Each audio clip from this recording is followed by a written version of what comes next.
പ്രിയ സഹോദരങ്ങളെ, ഇന്ന് ഞാൻ ലൈവിൽ വരാൻ കാരണം കേരളത്തിൽ ഇന്ന് വലിയ കോളക്കം സൃഷ്ടിച്ച ഒരു പ്രശ്നമാണ് രാഹുൽ മാങ്കൂട്ടത്തിൻ്റെ. അതെന്തുമാകട്ടെ, അത് രാഹുൽ മാങ്കൂട്ടത്തിൽ എന്ത് ചെയ്തു എന്ന് രാഹുൽ മാങ്കൂട്ടത്തിന് അറിയാം. രാഹുൽ മാങ്കൂട്ടത്തിനെതിരെ പരാതി പറയുന്ന ആരുമില്ല. എന്നാൽ ഒരു പെണ്ണ് പറഞ്ഞുണ്ടാക്കിയ സംഭവം ചാനലുകാർ അവർക്ക് തോന്നിയ പോലെല്ലാം വിശദീകരിച്ച് എന്ത് സംഭവിച്ചു എന്നൊക്കെ അവർ ഇമാജിൻ ചെയ്ത് വിളിച്ചു പറഞ്ഞ് ആഘോഷിക്കുക. ഇന്നലെ ഒരുത്തൻ ചോദിക്കുന്ന കേട്ടു, രാഹുലിനെ ചലഞ്ച് ചെയ്യുന്ന കണ്ടു. നല്ലത് തന്നെ മക്കളെ. എന്നാൽ ഇതിനകത്ത് ആദ്യമായിട്ട് എനിക്ക് പറയാനുള്ളത്, ഇനിയിപ്പോൾ ആ പെങ്കൊച്ചു തന്നെ പറഞ്ഞു ഞാൻ ഗർഭിണിയല്ലെന്ന്. നിങ്ങൾ ഗർഭിണിയാണെന്നും പറഞ്ഞ് ഉണ്ടാക്കിയ ബഹളം, ഇതെല്ലാം കണ്ടുകൊണ്ടിരുന്ന ഒരു അമ്മയുണ്ട്, രാഹുലിൻ്റെ മാതാവ്. ആ മാതാവ് എന്തുമാത്രം ദുഃഖിച്ച് കാണും. സത്യാവസ്ഥ എന്തെന്നറിയത്തില്ല. ആ മോനോട് ചോദിക്കാനൊക്കുമോ? മോനോട് ചോദിക്കത്തില്ല. നിങ്ങൾ ചാനലുകാരെല്ലാം കൂടെ ആഘോഷിച്ചു. ആ മാതാവ് എന്തുമാത്രം ദുഃഖിച്ചിട്ടുണ്ടാകുമെന്ന് നിങ്ങൾ കരുതുന്നുണ്ടോ? നിനക്കൊക്കെ അപ്പനും അമ്മയില്ലയോ? നിന്നെയൊക്കെ കൊണ്ടിങ്ങനെ ഒരു അപവാദം പറഞ്ഞുണ്ടാക്കിയാൽ ആഘോഷിക്കുമോ നിങ്ങൾ? മക്കളെ, ഇതൊക്കെ നല്ലതിനല്ല. ഒരു മാതാവിൻ്റെ കണ്ണുനീർ നിൻ്റെയൊക്കെ തലയിൽ വീണത് ഒരിക്കലും മാഞ്ഞു പോകത്തില്ല. ഞാൻ നിങ്ങളോട് പറയുകയാണ്, രാഹുൽ മാങ്കൂട്ടത്തിൽ എന്ത് ചെയ്യുന്നതാണ്? രാഹുൽ മാങ്കൂട്ടത്തിൽ അങ്ങോട്ട് ആരെങ്കിലും കയറി പിടിച്ചോ? അവൻ്റെ അടുത്ത് വന്നവന് ആണായതുകൊണ്ട് അവന് എന്തെങ്കിലുമൊക്കെ ചെയ്ത് കാണും. അതിന് നിങ്ങൾക്ക് കഴിവില്ലെങ്കിൽ അറക് മറിഞ്ഞാൽ പോരായോ? നിങ്ങളുടെ അടുത്ത് വരുന്നില്ലെങ്കിൽ അറക് മറിഞ്ഞാൽ പോരായോ? എന്തിനാ അതിനെ വലിച്ചു നീട്ടി? ഇനിയും ഞാൻ ചോദിച്ചോട്ടെ, ഇത്രയും തിടുക്കത്തിൽ വീടി സദസ്യനും എല്ലാം രമേശ് ചെന്നിത്തല കൂടെ ബഹളമുണ്ടാക്കി.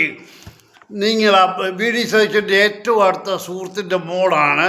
നിങ്ങൾ ഒരുമിച്ച് കേക്ക് ബർത്ത്ഡേ ആഘോഷിക്കുകയും അവൾ മാങ്ങ പൊക്കി കാണിക്കുകയൊക്കെ ചെയ്തല്ലോ. തനിക്കെങ്കിലും അവളോട് സത്യാവസ്ഥ ചോദിക്കരുതായിരുന്നോ? ഇല്ല, സത്യാവസ്ഥ ചോദിച്ചില്ല എന്നുള്ളതല്ല, സത്യാവസ്ഥ സതീശന് അറിയാമായിരുന്നു. അവൾ ഗർഭിണിയല്ലെന്നുള്ളത്, ഗർഭിണിയാണെന്ന് പറയിച്ചതൊക്കെ ആരാന്നുള്ളത് ഇനി അത് പുറകെ ദൈവം വെളിച്ചത്ത് കൊണ്ടുവരും എന്ന് നിങ്ങൾ വിശ്വസിക്കുക. അല്ലാതെ എന്തുകൊണ്ട് നിങ്ങൾ ആ പെണ്ണെ, ഇന്ന് നിങ്ങൾക്ക് ചുണയുണ്ട് ആ പെണ്ണോട് ഒന്ന് പ്രത്യക്ഷപ്പെടുത്തിക്കൊണ്ടുവന്ന് അവളെ ഇൻ്റർവ്യൂ ചെയ്യാൻ ഈ ന്യൂസ് ചാനലുകാരോട് ഞാൻ ചലഞ്ച് ചെയ്യുക. ആ പെണ്ണ് ഒരുത്തൻ ചോദിക്കുന്നുണ്ട്, ആ പെണ്ണ് ഏതാണെന്ന് അറിയത്തില്ലെന്ന്. ആരാണ്ട് പറഞ്ഞ് ആ പാവം മനുഷ്യരെ ക്രൂശിച്ചതിന് നിങ്ങൾ അനുഭവിക്കും. നിങ്ങൾക്ക് ചുണയുണ്ടെങ്കിൽ ആ പെണ്ണിനെ ഒന്ന് വെളിച്ചത്ത് കൊണ്ടുവന്ന് സതീശനറിയാമല്ലോ.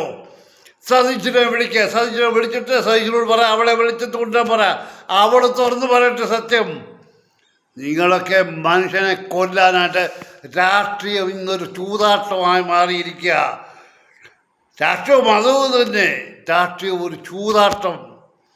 അങ്ങോട്ടും ഇങ്ങോട്ടും അതും ഇതും പറഞ്ഞ് മനുഷ്യ തോന്നിവാസം എങ്ങനെ അടിമയാക്കാം, എങ്ങനെ മനുഷ്യൻ്റെ മേൽ കുതിര കയറാമെന്നുള്ള ചിന്തയിൽ ഈ പഴയ കിടകന്മാരെയൊക്കെ എടുത്ത് തോട്ടിക്കളയണം. ചെങ്ങന്നൂര് അഡ്വക്കേറ്റ് ഡി വിജയകുമാർ ഇലക്ഷന് കോൺഗ്രസിൻ്റെ സ്ഥാനാർത്ഥിയായി. ഡി വിജയകുമാർ കരുണാകരൻ്റെ ഏറ്റവും അടുത്ത ആളായിരുന്നു. അദ്ദേഹത്തിൻ്റെ സ്വന്തം സഹചാരിയായിരുന്നു. അദ്ദേഹം ഇപ്പോൾ അയ്യപ്പ സേവാ സംഘത്തിൻ്റെ പ്രസിഡൻ്റാണ്.